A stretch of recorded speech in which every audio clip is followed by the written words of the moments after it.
Welcome, everyone. My name is Patrick Sun, and I'll be helping to facilitate today's webinar. This is the third in a webinar series for TSMO Workforce Development. And we are fortunate to have this webinar series from the works of an NCHRP report on TSMO Workforce Development. And that series, along with some of the other details of the report, we'll go over kind of in this webinar today. And as a quick reminder, if you don't know already, the National Operations Center of Excellence is here to support the TSMO community, this Transportation Systems Management and Operations community. And you will see at the bottom right-hand part of your screen a couple of links that we've compiled for workforce development, along with some website links that we have. And sorry, I thought someone raised their hand, but I think we're okay. In addition to that, I'm just going to cover a couple of logistics and then go through some introductory slides that we have. To let you know, we are recording this webinar. The recording, along with the presentation slides, they'll be available through our on-demand learning section and within our workforce resource pages. And another logistical item that we have is all the attendees' phones are on listen-only mode by default. And so we definitely encourage you to put any questions or discussion comments into the discussion pod that you see on the bottom left-hand portion of your screen. And we'll be able to answer that during the Q&A session at the end of the webinar.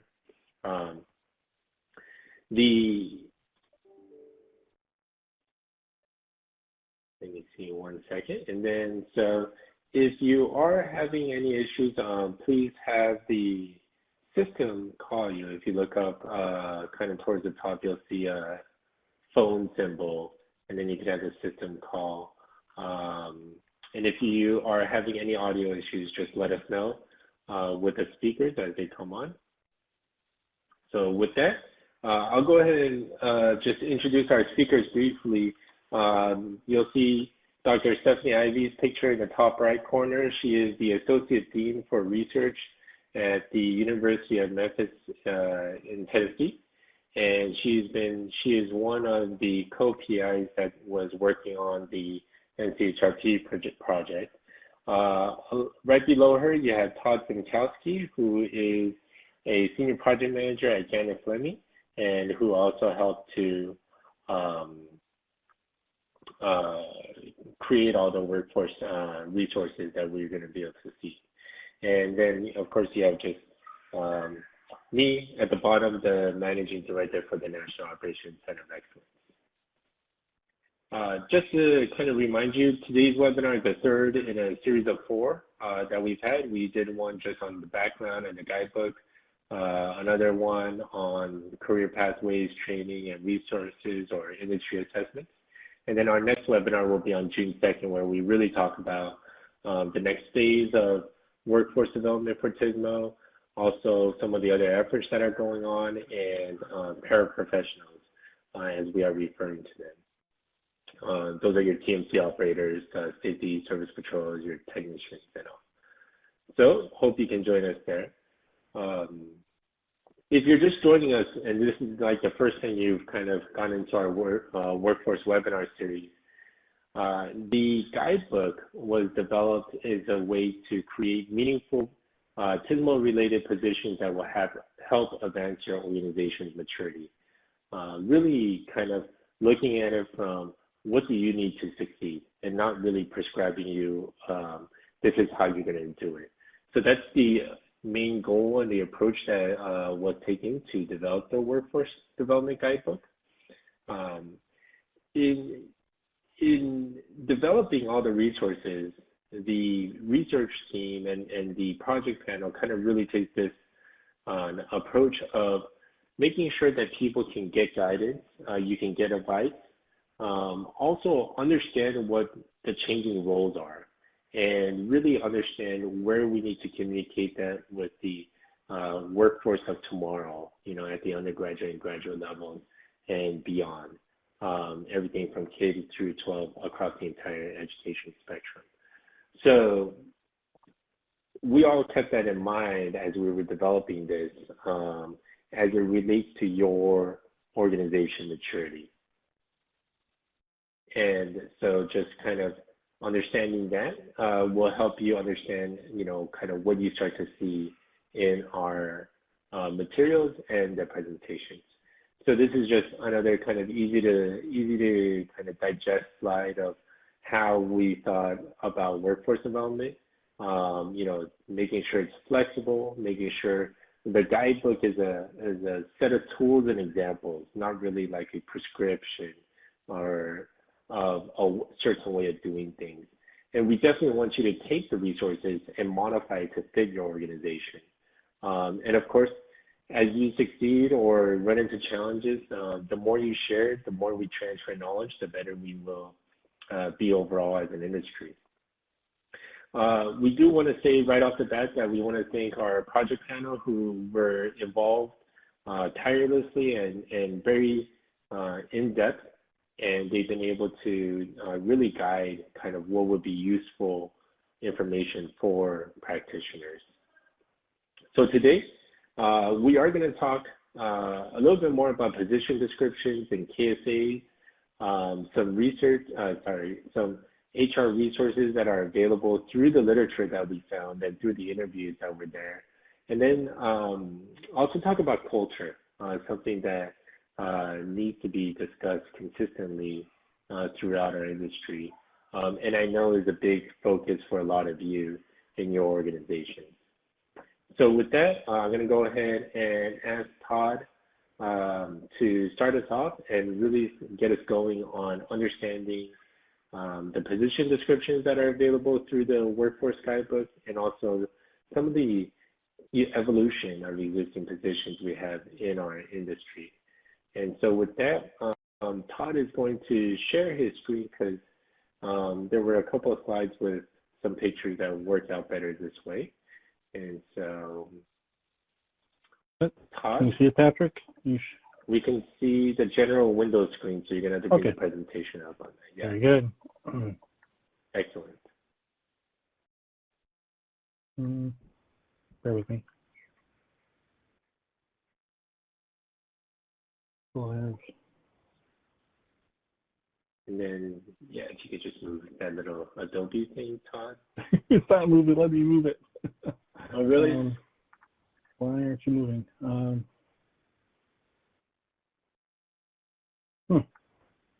Great. All right. Let me, how do we get around this, Patrick? Try, sorry everyone, this usually doesn't happen to us. I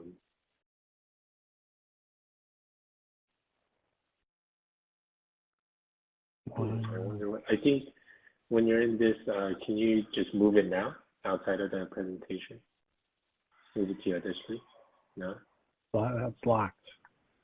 Oh, okay. Let me try sharing it from my screen. Sorry about that, everybody.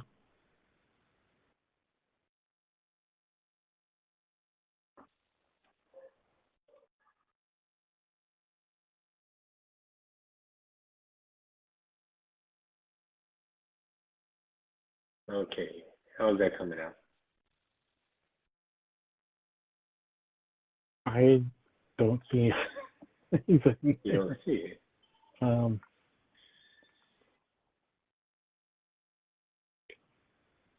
Wow. All right.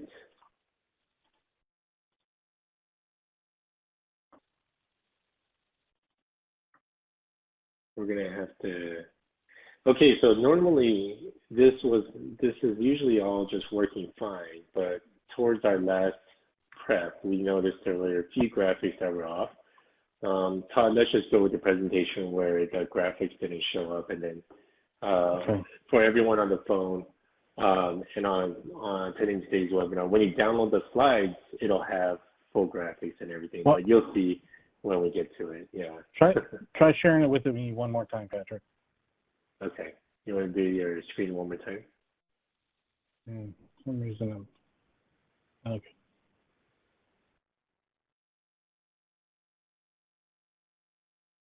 Are you able to get it now, Todd? No. Okay. You want to just use their presentation? So how should I go through this then? It'll just be the one that we uploaded without the white circles. Remember? So this will just work as normal presentation. Yeah. You should be able to change. I can't see anything on my end. Okay.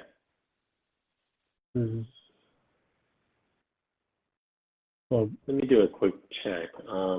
Stephanie, can you unmute and let me know what you see on your screen? Not sure why we're having issues on this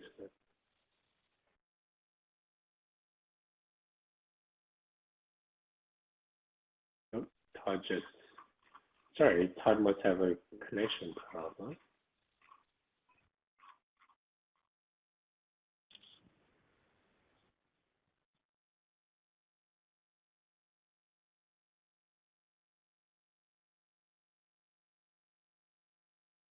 Can you hear me now? Stephanie?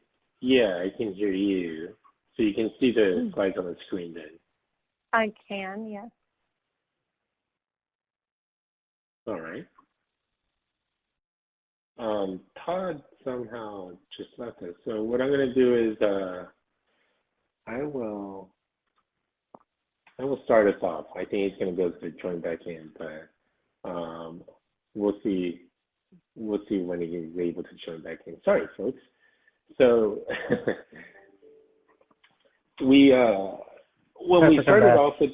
Oh, excellent. Are you able to see? I can see it. Yeah. Okay, let me get you back as a presenter. What about now? Can you change the slides, Todd? Hey, yes. Yeah. All right. Sorry about that. Go ahead. Hi, everybody. This is Todd Sinkowski. Sorry for the technical difficulties. I have a suspicion it has something to do. They're burying the fiber cables in my neighborhood as we speak, so there may be some. Hopefully this doesn't happen again. But I'm going to talk about the position descriptions that we developed as part of the NCHRP project and how the guidebook was developed. So we started off doing a review of good practices and interview. We interviewed close to 15 or 16 DOTs. And through that work and along coordinating with the project panel, we developed a series of position descriptions. And then what you'll see in a little bit is we tried to connect the position descriptions to a lot of the good work DOTs are doing to use the capability maturity model or capability maturity frameworks to advance the TSMO within their organizations. And then the last thing is we tied KSAs to all the position descriptions, and Stephanie's going to talk about that a little bit later. So how can you use this? A lot of you on the call, I think we want to emphasize that use as much or as little of the resource as you want. It's not a one-size-fits-all. One thing we've heard is, do I have to go and hire 19 different positions to move my organization forward? The answer is no, resounding no. So just take the slices and pieces that you want and move with them. Hopefully some of the work has already been done for you. That's a good foundation to move forward. And then we've also, in some of the resources we've developed, looked at things like what are some of the best practices related to recruiting, hiring, retaining the TSMO workforce. And then the area that we really need help and assistance with is getting this resource to you, the people you work with in human resources as a tool that they can look at as you start thinking about how are we going to move our organization to be more operationally focused.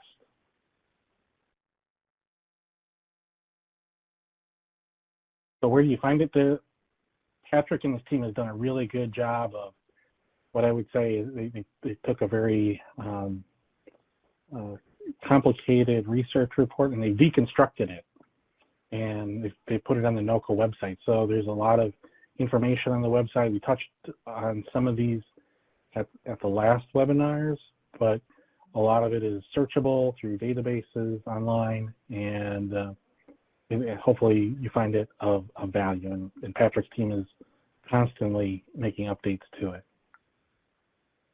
One thing before we jump into the new position descriptions is we wanted to talk about, what about your existing position. So one thing that we did as part of the project was look at how do you evolve, within your current position description structure.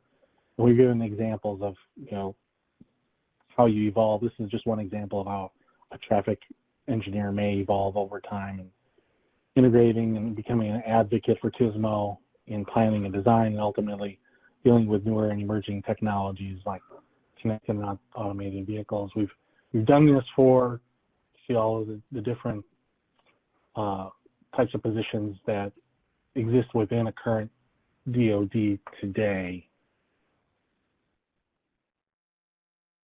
So I'm going to transition into the new positions.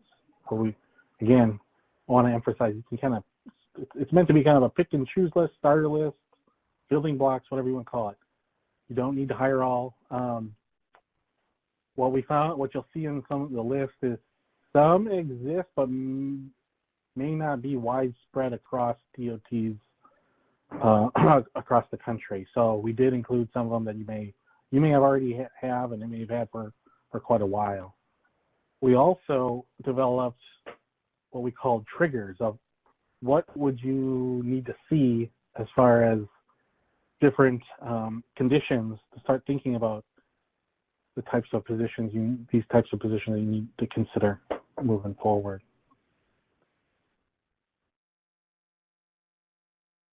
Here's the list. I'm gonna actually step through each one real quickly in a little bit. Again, this is available online for your use. And here's an example of one of those triggers or the motivations. You're starting to see you're having to store a lot more data. You're starting to get into medium data, big data. Growing opportunity and expectation for making better decisions using data. And then just the need to have a understanding of how GIS, statistics, data science all kind of collectively work together to ultimately drive better decisions. So those are some of the things you start seeing at your organization that might drive you towards hiring a data scientist or a statistician. That's one example. One thing I wanted to illustrate is we mentioned connecting these positions to capability maturity model, and one way to think about this, and it seems to be well accepted once I describe it, is if you think of the capability maturity model in this radial graph, there's the right brain and the left brain type of activities exhibited in each one of those dimensions. So on the right brain, you can kind of see the collaboration, organization, and staffing and culture, and the left brain be more analytical, where you're refining business processes, getting deep into systems and technologies, and analyzing data. So the way we interpret these is, essentially the more the radials are filled out, gives you the more potential, and the less filled out is less potential. So if something's completely filled out with blue and green, those are the types of positions that can have the biggest bang for the buck if it meets your business needs. And you can kind of see how that played out for all the different types of positions. Again, I'll dive into these a little bit more. but we looked at, linking them to the different levels of capability maturity model. We linked, yeah, so I'll leave it at that. So here's an example of an integrated corridor management manager where I feel like we probably have to get involved heavily in some of the system and technology, but just as important is the collaboration with the partners along within the corridor. Again, one other example. Here's one where we're looking at surface weather specialists. The need to integrate weather and climate expertise within to day-to-day operations. Now, a lot of DOTs already hire meteorologists through their maintenance departments, but this is a recognition that you need more real-time operations and even integrating meteorologists, I can't say it, weather expertise into a TMC control room. But here's we actually had graphics that didn't come through, so I apologize. But I'll just step through these real quickly. One was a TSMO manager, chief bureau director, and this is assigning somebody at the management level that kind of drives, influencing TSMO throughout the organization, developing internal and external partnerships, and continuing to build TSMO capacity through what are the best practices for retaining staff and training staff, making sure that you're matching your staffing needs with your business needs. The TSMO Program Manager, several states have these, but this is what I would consider staff that needs to know a little bit about everything and have the ability to cut across the organization, where you get the real benefit of TSMO when you can work with design and you can work with maintenance and you can work with your public relations department pretty easily without having to go through too many silos. Computer engineer, just recognizing the growing needs related to a variety of different emerging technologies. One that, there's a couple of these that we get questions on. I would say this is number 2 on the list where you get quite a few questions, but investing in expertise in artificial intelligence is a growing need. It's creeping into a lot of different things that we do in transportation agencies. There's a variety of different underlying systems that you may not even realize it, but AI is forming it. Here's some research I previously did that shows where artificial intelligence is creeping into a lot of different areas within the DOT, not just traffic operations.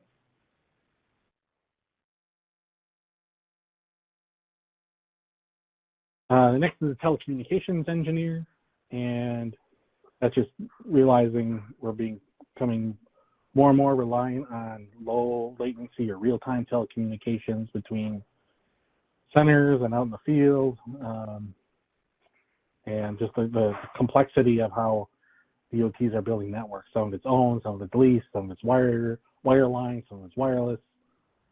A data management specialist is the person that deals with things like big data architecture and looking at ways that we collect and prepare and analyze data. Not actually doing it, but developing the enabling systems to allow others with different expertise to make better decisions. A lot of this comes down to making better decisions in the organization. One of those users is the visualization specialist, realizing with its massive amount of data, it becomes more and more challenging to tell your story. So this is the type of expertise that can take massive amounts of data and make it visually appealing, so it can tell the story of what's going on in real time and over time. The CAB Program Manager, some states have positions like this. They tend to have a variety of roles, ranging from dealing with things like the policy and legislation, also technically, in many cases, coming into newer territory where they're serving as kind of an economic development engagement person for the department, especially there's companies within a specific state or area that want to test out new technologies. One thing that was reassuring is I did some other research a couple months ago, and saw a report that came out of the Center of Automotive Research out of Michigan did a look at what are the talent needs related to CAV, and it's just reassuring to see that a lot of the talents that they're identifying kind of mimic of a lot of the positions that we were looking at. The Traffic Incident Management Program Manager, again, that's one that may have been around for a lot of years, different states. Some states have really taken to traffic incident management. Not everybody has. So that's one of the reasons we kept it on this list. And then moving on to cybersecurity engineer, I think that's pretty self-explanatory. More and more there's security threats as we tend to put, for example, more roadside units out on the highway. Will continue to become more and more vulnerable, and security is critical in providing continuous service.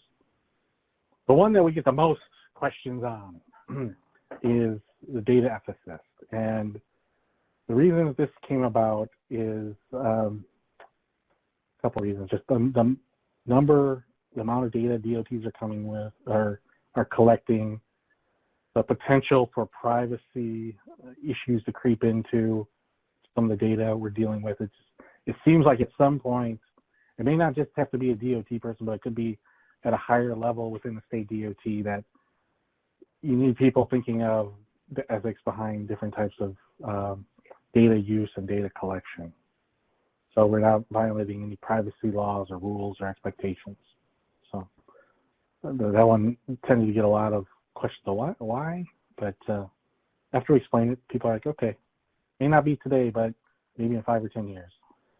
I talked about the service weather specialist, and I just become aware of this certification you get from FEMA to actually be certified to work within the incident command structure as a FEMA incident meteorologist, which I thought was interesting and has some applications within a TMC control room. Systems engineer, I think that's self-explanatory. Just things are becoming more complex, interconnecting different types of systems, integrating data across different types of networks, so on. The TSMO modeling specialist is, we've done a lot of work in the microscopic area to look at things like geometric improvements, where they should be, where should the weaving be placed for an interchange reconstruction project. We've used macroscopic models for a long time to determine where traffic's going from and to. We're looking at a TSMO modeling specialist somewhere in between, with a focus on modeling integrated corridor management techniques or other smart city strategies. This emergency technologies industry liaison came about because of the understanding that government and DOTs tend to be intimidating when they're working with private sector. A lot of times there's an understanding of where do we enter to work with government. So this is a position that usually comes with other types of responsibilities connected to economic development, but it's essentially creating a storefront for welcoming businesses to come and collaborate with the transportation agency. Transportation Systems Performance Manager is exactly that. It's just continuing to track performance. It's having somebody that's keeping an eye on both the network performance and the associated organizational performance, and continuing to instill a culture of continuous improvement.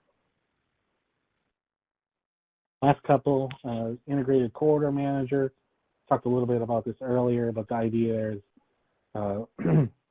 designating staff that are dedicated to specific corridors to get the let them operate as best as they can, and giving it with the authority to make changes without too many hurdles. The last one is a TMC manager. And again, a lot of states have had that. The idea is to further professionalize the TMC manager position, especially because TMCs are becoming more and more sophisticated with, managed lanes and additional data sources coming in, and decision support systems, which can be very complicated at times. And this is my last slide. All of this is available in the reports where we, hopefully we designed it in a way that's you can easily grab it and take the different elements that you want. We've categorized things into different roles and responsibilities. You can see them there. They're, what do you need to do is from a managerial standpoint, strategic planning, and so on. So these are all online for your use. And that's all I have for now. I'll come back in a little bit. Thanks, Todd. I was able to pull up in the background. I'm going to just share folks for their benefit. The charts that we're missing pretty much that Todd was mentioning is something like this. So when you go through the guidebook and you'll see it start to get updated on our website, but each position will get some sort of a radar chart like this that's filled out and just kind of giving you this visual representation, and also understanding how it connects back to your CMM. The comment that, the question that we get a lot is, like, if you try to get all of them in the beginning, it doesn't really make sense. You kind of need to build up other capabilities before you're able to, take advantage of a data scientist or a surface weather specialist. So that was a really good resource that was available. But Stephanie now is actually going to take us a little bit deeper into kind of how the KSAs came about and what they mean, especially within the context of the work that Todd and Stephanie did. So Stephanie? Thanks, Patrick. So I'm going to do just a little bit of a deeper dive on the KSAs and talk briefly about how we developed those. Yes, okay. Now that I'm able to change the slides. So before I really start showing you some of the results, I wanted to share a little bit about how we developed the KSAs themselves and some of the framework we used for the job posting analysis. So what we did was, as Todd mentioned, we had interviewed a variety of DOTs across the country, and in part of those interviews, we asked them to share position descriptions for anything that they had developed recently that they felt was a little bit more innovative and more forward-thinking around how TSMO needed to develop. And so we collected information from these agencies, but we also did a very extensive search of online job boards such as Indeed and usajobs.gov to look not only for positions from DOTs, but also for related positions, both public and private sector, not just even in the transportation industry, but in other areas where, for instance, AI scientists are widely used, or where some of these other positions that are really emerging for TSMO have already started to come into practice in other fields. And so we pulled literally hundreds of samples from these different resources and then began analyzing these for each of the individual positions that Todd described previously. And so from that, what we did was basically develop a frequency analysis for each one, and we really looked at where we saw sort of the most agreement kind of across the board. And we used a threshold of about 40% frequency for us to definitely include that KSA within the position. But then we also went back and reviewed all of the additional KSAs that were maybe not quite as frequently reported to make sure that we hadn't missed anything that was really valuable. You know, in some cases, those were KSAs that maybe just really weren't relevant for a TSMO setting. But in other cases, it was a case where there may only be a few organizations or companies that were really out on the cusp on some of these positions, and so they had really started to develop some more unique and really creative ways of describing what types of abilities and skills that someone in these roles would need. And so from that, we developed what you're going to see in the guidebook or on the website. And I'm going to talk through just kind of a summary of what, first, some of the most common KSAs were that we saw really across the board, and then specifically in higher level leadership positions. And then I'll speak to a little bit of the more unique aspects that we saw within each of those different realms. So in terms of common KSAs, some of the things that you see here, I'm sure you're not surprised about at all. Communication, interpersonal skills, knowledge of transportation industry operations. I think the thing that was really most striking across the board with all of these positions that we looked at was the fact that the mathematical, the analytical, the problem-solving skills, really it didn't matter what level position you were talking about. Everybody has to have the ability really to work with data and make decisions from it. And the other thing, too, I think that's really crucial for TSMO is that the communication and interpersonal skills, which we might typically think of as soft skills, these are really core or essential skills within TSMO and are so incredibly important because of the not only the complex technologies that TSMO staff are dealing with and having to be able to communicate about, but also the typically urgent situations they may have to deal with, the numerous stakeholders that they have to engage with. So these skill sets are really absolutely core to the role of the TSMO professional. And when we look at some of the more senior level positions that we included within the report, leadership skills obviously are something that is high demand, professional judgment. But you see coming back into this role in particular, still that ability to analyze data. And then also what you also see emerging is innovation and creativity. So, you know, I think when you're talking about the TSMO workforce, it's really, I think, by and far the area of the DOT that is most impacted by emerging technologies, and also is going to be the one that's really at the cusp of technologies and advancement for years and years to come. So being able to think outside of the box and understanding how to take data and really turn that into information is an absolutely crucial skill. So some of the more specialized KSAs that we took a look at, these are just some examples here. So for some of the knowledge requirements, you'll see some examples. For instance, CNC managers have to have knowledge of ITS, CAV, emerging technologies. The cybersecurity engineer, makes sense that they would need knowledge around cybersecurity, vulnerability assessment. Your AI scientist needing knowledge of machine learning, deep learning tools to be able to take that data, develop trends, and be able to make sense of patterns that are developed out of that.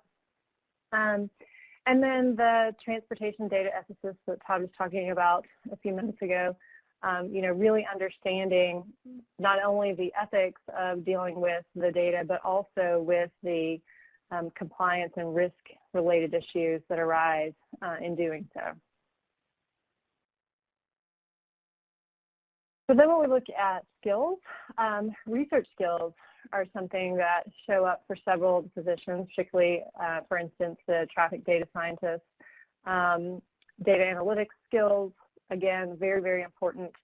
And then entrepreneurial skill sets, particularly for roles such as the emerging technologies industry liaison that Todd was discussing, really taking a look at how we can start to think differently about how we conduct operations and programs, and thinking about how we can really develop some of our private sector partnerships more fully. And then finally, some of the abilities that didn't necessarily show up for all positions, TMC managers, ability to work in a fast-paced or stressful environment. That one I'm sure is not a surprise to anyone. And I think the ability to be innovative or creative, again, coming back to that, is one that you're going to see really emerging much more strongly over the next few years. And I think the other thing that is really important to think about as you're looking at these is that they all connect back then into that capability maturity model. And so this is part of how we developed those radiographs, is thinking about what skill sets, what knowledge, what abilities someone in each of these roles must have, and then how does that relate back to your overall organizational mission, and how does that help to carry forward the work that you're trying to achieve within TSMO. And so here are a couple of additional examples that you can take a look at, and this is the kind of thing that we provided for each of the positions. So this is an example for the Transportation Systems Performance Manager. So you'll see knowledge of transportation industry operations, local state policies, all the way down to ITS and emerging technologies. As I mentioned before, that analytical, mathematical, problem-solving skills, those are really kind of an across-the-board skill set that's required within TSMO, no matter what level or what position you're talking about. And the data analytics, very important for this performance management function. And then in terms of abilities, professional judgment, obviously you see the innovation and creativity popping up, and then also the ability to be able to develop conclusions from the data analytics in order to assess performance. Another example is that of the artificial intelligence scientist. I wanted to share this one just because this one, again, it's maybe one of the ones that's a little bit more atypical for organizations currently. And so thinking about how someone in this role can really start to make an impact within the organization and the goals that you have for how you want to see the TSMO program develop. Really taking a look at some of these KSAs and thinking about the specialized skill sets and how those might help you achieve that. So I want to really reiterate at this point, too, that with all of the things that were developed within the guidebook, none of this is intended to be taken as your only option or as a one-size-fits-all, or even as a, if you need an artificial intelligence scientist, your KSAs must exactly match this. These are all intended to give you a solid framework for being able to assess where you are, look at what might make sense to help you get to where you want to be, and then really what we hope that people will do with the guidebook is use the tools and the resources that are provided in there and really develop something unique that serves your agency in the best way possible. So it may be that you're mixing and matching some of these KSAs. It may be that you are mixing and matching some of the positions to create something a little bit different that meets the needs of your organization better than what's proposed here, just based on where you are in terms of your level of maturity at this point, and quite frankly, what your budgetary limitations may be. So in any case, all of the information that's been presented here, we hope will really provide a solid framework for agencies to start thinking about this and really get started moving forward related to their maturity models. So with that, I think now we are transitioning back to Todd. Yeah, sounds great. I have a couple slides. I wanted to talk about some of the best practices we've cited and we've done some additional research on related to human resources. And I'm going to talk about recruiting. We talked a little bit about this last time. We'll talk about interviewing. We're going to talk about onboarding. So, and then Stephanie's going to come back and talk about culture. So,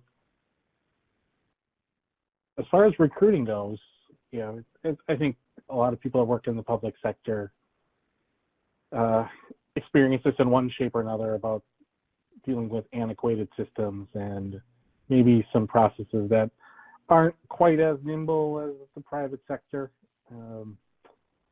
This is a quote I grabbed from governing.com. It's not too old. But as far as best practices go for recruiting, one of those practice cited was continuous workforce planning. And I think to a certain extent it's done in a lot of government agencies, but this is being more deliberate about your workforce planning and not just doing it as an exercise in putting a workforce plan on the shelf. This is constantly looking and scanning private sector to see how public sector salaries are keeping up. It's looking at where are those emerging technologies or emerging needs within your organization to stay current. It's looking at anticipated retirements. It's looking at where you're going to be losing people, but also looking at where is our pool for getting new people. So it's kind of a holistic approach that really never ends. So that was cited as a good practice. Other things that were cited were trying to loosen civil service requirements. There's several states that have tried to do that to try to get maybe a little more nimbler compared to the private sector. One city of San Jose indicated they had something like 58 steps to hire a new person, and boy, it takes a long time just to even get through that. Defining the career pathways for new types of positions, and this is front and center with what we're trying to do with TSMO, is if we want to attract the best and the brightest, you can't just have a one-off type position. You need to think about if they come in to the organization, how are they going to be allowed to grow and flourish, and what is their career path? Broadening the recruiting footprint is another good practice, and there's the obvious one of just going to recruit in more places, because traditionally DOTs target schools that pump out civil engineers. You need to target other institutions of higher learning to grow people, but there's other places to broaden your horizons through different types of cyber advertising online. There's also, we talked about the encore careers, or people are getting a second career in their life, and for a variety of reasons. One of the things we've heard along the way is ex-military make great technicians or operators, or they have just the nature of their discipline lends itself well to TSMO. Or there's people that just they maybe made their fortune and they want to use their second career as a way of giving back through public service. So there's a lot of different ways to broaden your recruiting footprint. One of the things that we actually saw was going to entrepreneurial meetings where a lot of places have entrepreneurs come and talk about their latest and greatest ideas as one place to attract people that we want to work within transportation agencies. And then there's a variety of new efficiency tools for recruiting. There's data analytics. There's texting, there's AI, there's things like chatbots that help you screen and get the best and the brightest without having to do too much, makes your job a little bit easier. As far as interviewing goes, there's a variety of new tools that are available. LinkedIn did this survey of where interviews fail, and you can see there the top one was assessing the candidate soft skills. So that's something that we heard time and time again, is soft skills are really important. So there are actually tools now that evaluate different types of soft skills, like your rigor and your persistence and things like that. So I haven't seen any public agencies use it, but there's some case studies of private sector using it. Things like video, and not just the Skype interview. There are companies that develop software that allow you to interconnect the position requirements kind of on the data side, but then also analyze the video conference after the fact. And it's pretty sophisticated and uses some artificial intelligence as well to try to give you the best candidates possible. Looking at trial periods of employment, where you actually, you see if it works out over a period of a short time frame. And then this one is pretty cool, is the virtual reality assignments, giving people different situations and measuring how they react to different types of scenarios within a virtual reality environment.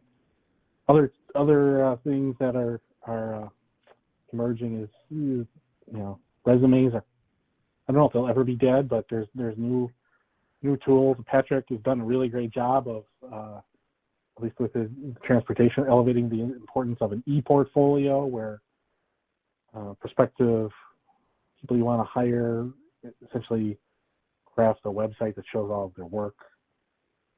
And then looking at different types of behavioral interviewing to assess character, not necessarily where, some of the, I hate to say it, some government interviews are a little monotonous, and they're just checking the box at skills, what can and can't do. Last, talking about best practices related to onboarding. First thing is recognizing there's a difference between onboarding and orientation. Orientation is an activity within the overall onboarding process, and here's a variety of best practices. I think a lot of them. I think a lot of people know when they've had a bad day at their at a job, bad first day. So, and it sticks with your mind. I know I've had a couple. But again, a lot of it is just formalizing your process, formalizing written onboarding plans. Some places have gone as far as hiring people that's their main job, is to make sure that the onboarding of incoming employees is smooth and comfortable. Just because you did all this work to recruit somebody, and you don't want to turn them off in the first week of work. So I think people are realizing that it's a long-term investment. And some people talk about onboarding as being more than just weeks or months. It's a year or more in many cases. And then the last one I'll highlight is just being able to anticipate employee questions. I know almost having an FAQ when people start and everything that they might or might not ask. So that's all I was going to talk about. I think I'll hand it back to Stephanie. Thanks, Todd.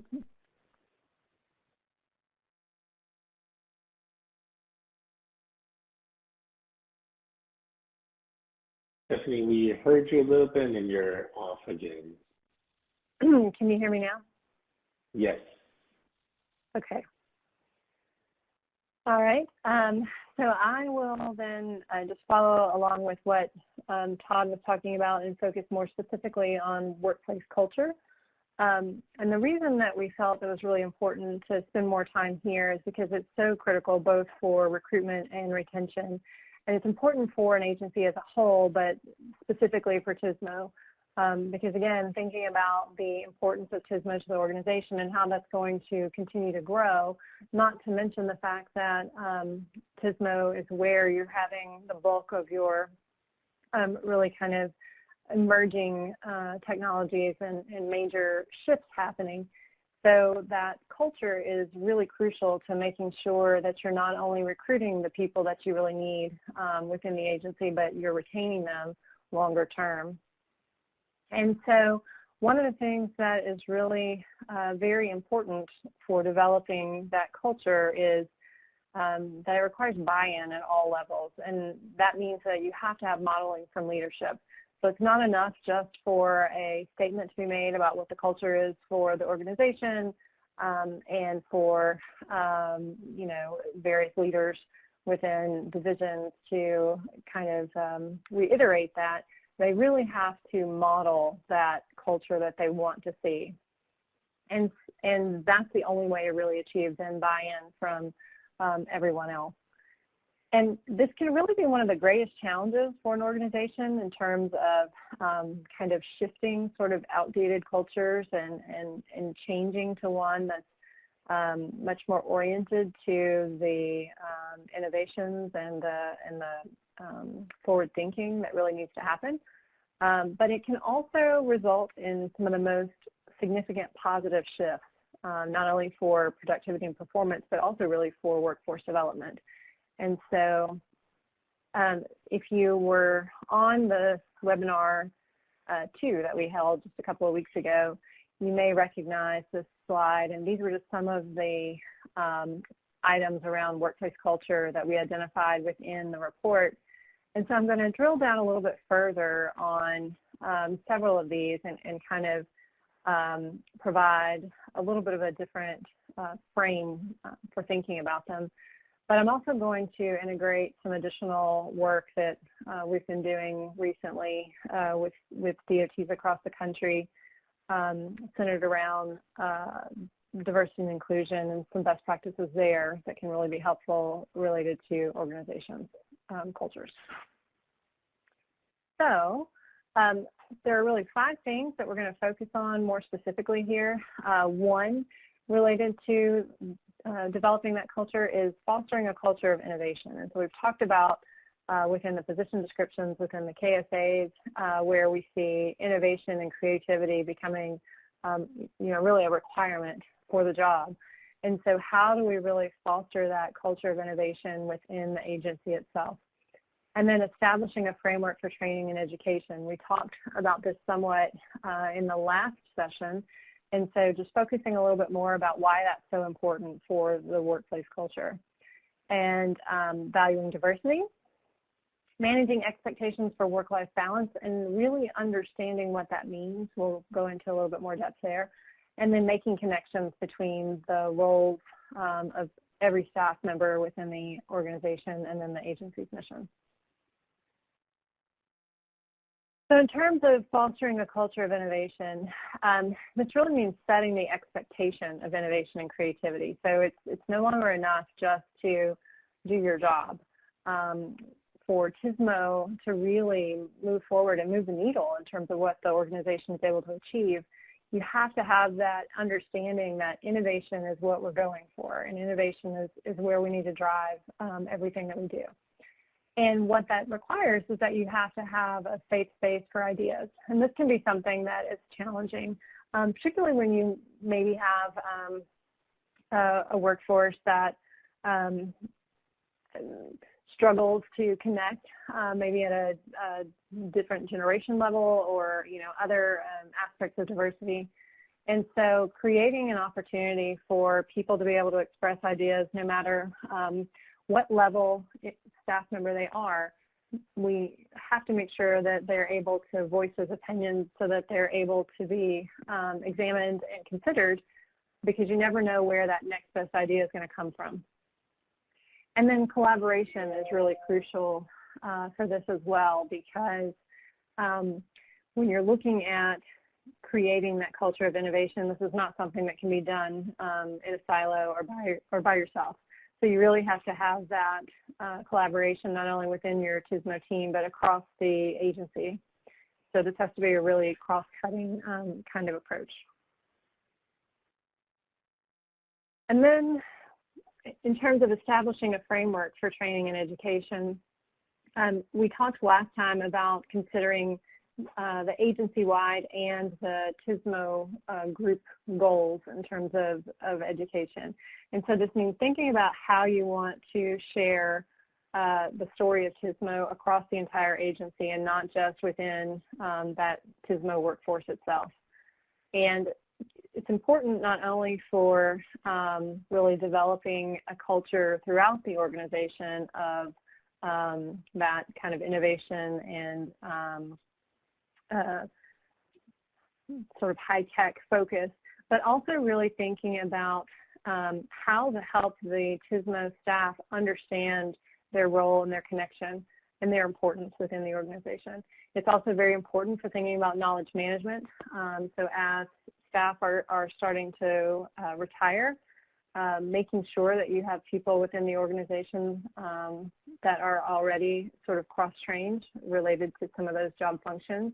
And then, as Todd was mentioning just a few minutes ago, related to recruiting and retaining TSMO staff, it's really helping staff members understand what those pathways for advancement look like and making them accessible to them. So helping them to see what those training opportunities are and the pathway to be able to move forward.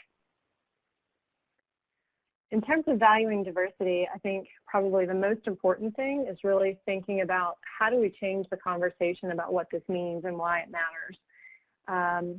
So delivering the message about the importance of diversity is probably the most important thing here. And so getting people away from a mindset of numbers and maybe quotas and things of that nature, and helping them understand, number one, that diversity means way more than maybe what they typically think about in terms of gender or race and ethnicity, but it's age, it's background that you bring to the table, it's so many other things, and that the importance of diversity is that you have to have diverse ideas and diverse perspectives in order to have the most innovative and progressive organization. And so that's really at the core of the TSMO mission.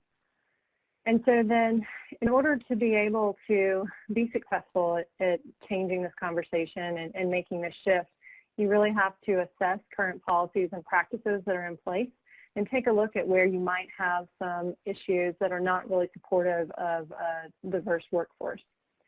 And then really understanding the difference between diversity and inclusion and why both are important. So we talked about the fact that, you know, diversity is a very broad spectrum, and that's just talking about the people that are coming to the table and bringing their ideas.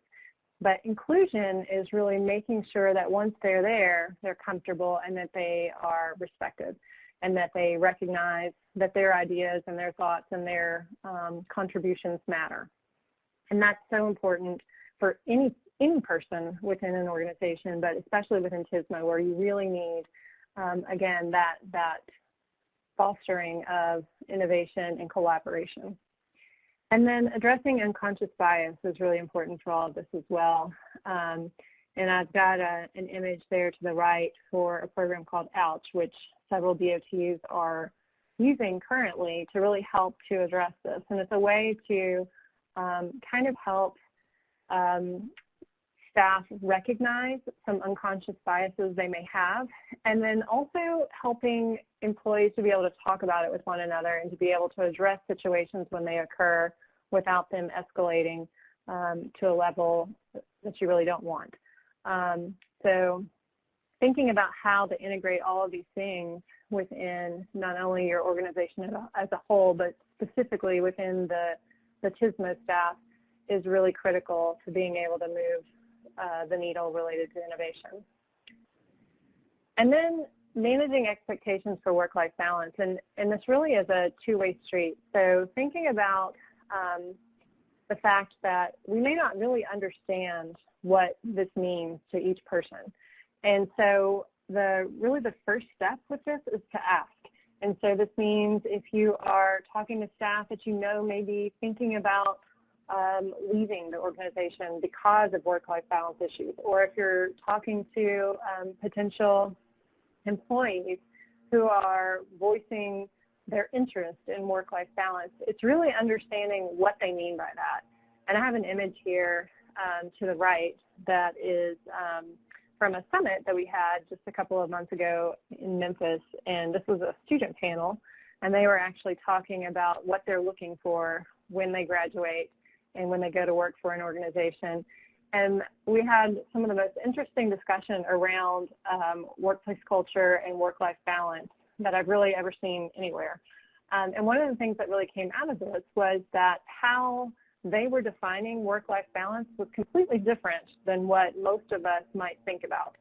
And so we had some HR staff from the Tennessee Department of Transportation in the audience, and they asked the question, you know, as the students kept saying they wanted work-life balance, they're like, well, what do you really mean by that? And it was so interesting to hear because from each individual person, they had a completely different definition of what that meant. And I think one of the most interesting ones was from one of the students on the far end when he talked about the fact that work-life balance to him meant that he enjoyed working with the people that he worked with and that he wanted to do things with them outside of work. And he talked about an internship he'd had where there was a kickball team that several of the people in his department were part of. And that to him meant work-life balance. And so just really underscoring the fact that we need to really understand what people mean by this and make sure that we're then thinking about how do we work to achieve that. And recognizing that there are very specific complexities for TSMO in terms of developing some of these policies, particularly if you're thinking about more traditional ones with sort of flex time or telework and things of that nature, and that may not always be possible. And so thinking about how to develop some innovative policies and mechanisms for assessing how well these work moving forward. And then in terms of making connections between roles and the agency mission, Todd mentioned how important it was to really communicate what this means in terms of the agency's mission itself, but it's really helping to convey the importance of each role within the agency and helping staff understand what role they play and why it's so important. And it's really showcasing those interrelationships between staff members and departments within the organization and connecting that mission and the impact on communities. And this is important not just for millennials. We know that they are very interested in this, but it's also really important if you look in the literature for women and for minorities and really for most people. So don't think that it's only those new people entering the organization that are interested in this. And so ultimately what we're trying to achieve here is really an understanding of how TSMO supports and really drives a lot of the mission of the department, and then helping to achieve an environment where staff feel valued and are motivated to help not only to meet goals but to exceed them, and really developing that drive for innovation and excellence. And again, this is really important for a transportation agency as a whole, but it's especially critical for TSMO where the bulk of the really progressive activities are going to be taking place in the next 5 to 20 years as we move towards automated and connected vehicles. So with that, I believe now we're back to Patrick. Thank you so much, both Todd and Stephanie, for those excellent insights into really all the depth that went into this guidebook. You know, there's only so much we can cover on a webinar, and so I thought the series has been allowing us to dive a little bit deeper. Even the information that they gave you today is probably still just scratching the surface. Like, it's still going to take kind of each and every one of you to go and look at the position description that they had for each of those 19 positions, and read through those KSAs. I'll definitely get to the Q&A, but it relates to this, and there was a question that came in. But if anyone has any questions, please feel free to start typing them in. Both Todd and Stephanie have not only done the work for TSMO Workforce Development, but they've also been really engaged in other national efforts, and so that's really good. One of the questions that came in from, I guess it could be either Chris Hillier or one of the other folks from Alabama DOT, is how much outreach has the center and NOCoE done with personnel and HR offices of state DOTs? So the short answer for this is we've done initial outreach. What that means is they were made aware of and kind of kept apprised of the development of this guidebook when it was going on about a year to 2 years ago, 2 years ago. And they were notified when it was completed and when we had updated. We were anticipating this year to be the year that we go to, like, for example, the HR committee's annual meeting, or sorry, I probably get that wrong, with International, and doing a little bit more in-person outreach. So that was our plan this year. We didn't get to do all that. We sent some emails to alert them of this particular webinar today, along with some of the webinar series, but we are going to start to do a lot more, so and anticipate a lot more interaction. The other thing, as it relates to this question, the project panel also made sure that the guidebook was created in a way where the practitioner, general TSMO practitioner, would be able to utilize it, but ultimately it was geared towards being usable by HR professionals, specifically a little bit more public sector HR. Private sector HR also recognized that what got developed is easily transferable, so kind of feels like it hits all of it. And that was the intent, at least with the way that the guidebook was going. So that was an excellent question. There's a couple of links that you'll see in the bottom left, just on kind of other workforce resources that are available. But to kind of ask the speakers, both Todd and Stephanie, we looked at position descriptions and KSAs that were specific to TSMO. How much overlap, and maybe Stephanie, you can start first, especially with a lot of the work that you've done in the freight transportation area, and then Todd, maybe a little bit broader in the A&E realm. How much overlap are you seeing in these common positions that are being looked at in every industry, whether it be AI, data scientists, and such?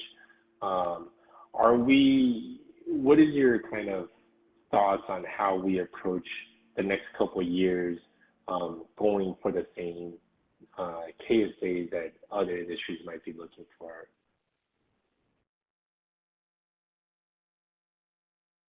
Well, I will try. Yeah.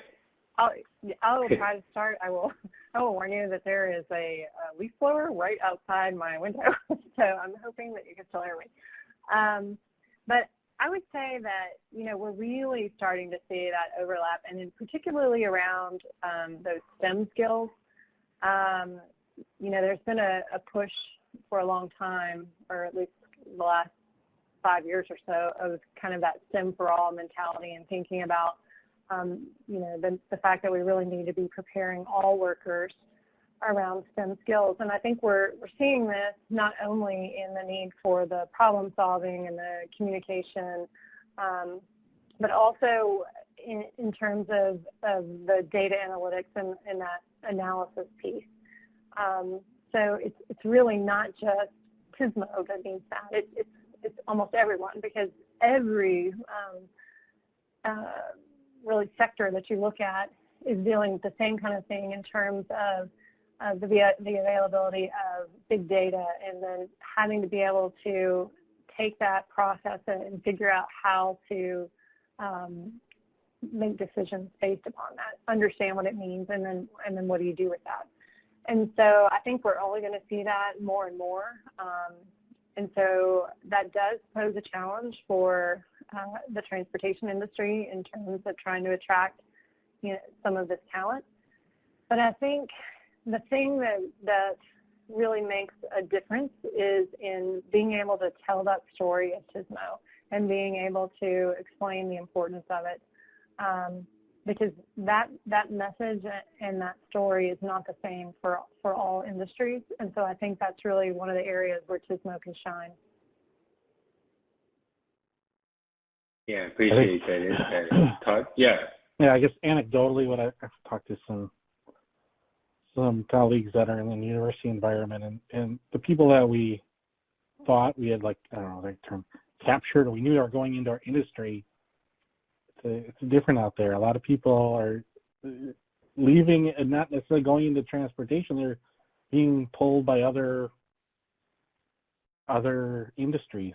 So, the graduate student that you help support through a research project, hoping that they might stay in your backyard either as a state employee or a consultant working on state projects, is going to work for Walmart Labs or different high-tech companies. So the skills that people are obtaining through their advanced degree work is making them also very marketable beyond just transportation. So I just think this is recognition that the talent pool is even more competitive today than it was even 5-10 years ago. Yeah. Let's see if we could make this next question a quick one. Besides military, people that were former military, where else would you find people looking for that second or encore career? I don't know which one of you would answer this first. Well, obviously, go ahead. Military as... Go, Stephanie. So I was just going to say, in this environment, you can probably find that anywhere after everybody's stocks tanked. But more seriously, I think there's a lot of different places that you can look beyond military, and one is targeting people in the private sector from maybe other areas of the transportation industry, like freight, for example, where a lot of what their role has been is very, very applicable to what we need within TSMO. And so looking for places where you might have the opportunity to recruit people who are taking early retirement from some of these larger companies is a really good potential as well. I think the other one area I was thinking is beyond military was, law enforcement, fire, EMS. A lot of times they get early retirement after 20 years and they still have, 15 or 20 years of good work ahead of them. So it's very similar to military, but it's another resource to tap more aggressively. Yeah. Yeah. I think in a sense, sometimes if you look for those with a deeper customer service background, they tend to do pretty well in TSMO environments. Those that have had to deal with customers of every type in whatever situation. But I think one of the last things I wanted to mention for today is the amount of resources that we're starting to gather and put together is pretty substantial for a lot of how we move forward with workforce development. The next obvious step is really to get engaged with HR professionals to really get an understanding of what additional information what they need. Anecdotally, I did speak with a colleague at a state DOT who utilized the template of these position descriptions, and it made the process a lot more easier with HR because you had the information available to, he had the information available to answer as soon as they needed it. And so I really wanted to kind of mention that.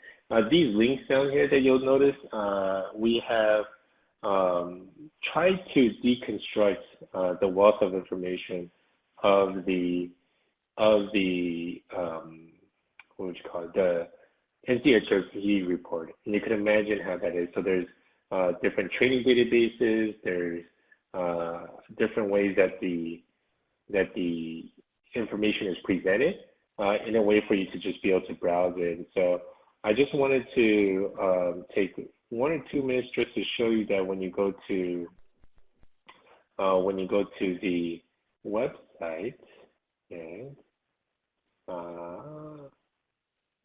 we're going to do this.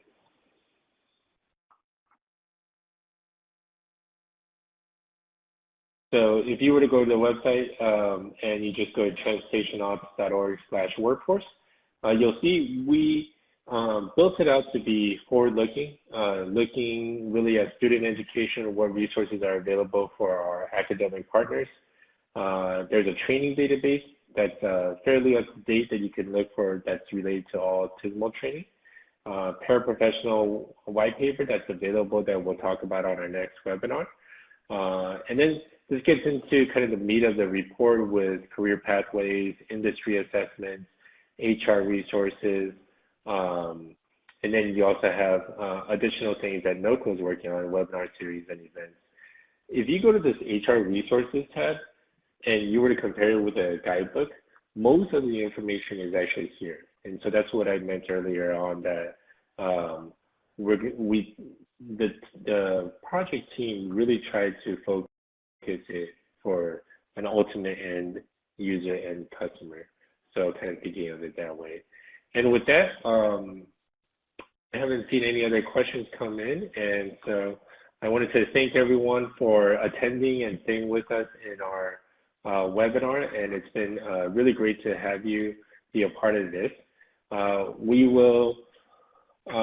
did want to thank both our speakers, Todd and Stephanie. They've been our anchors to this webinar series, and they'll be joining us next time in June, so please register for that too. As I mentioned in the beginning, we will have a recorded version of this webinar along with the presentation slides. They'll be available on our website. And on behalf of the National Operations Center of Excellence, we hope that everyone is well and has a great rest of the week, and stay safe, everyone. Thank you.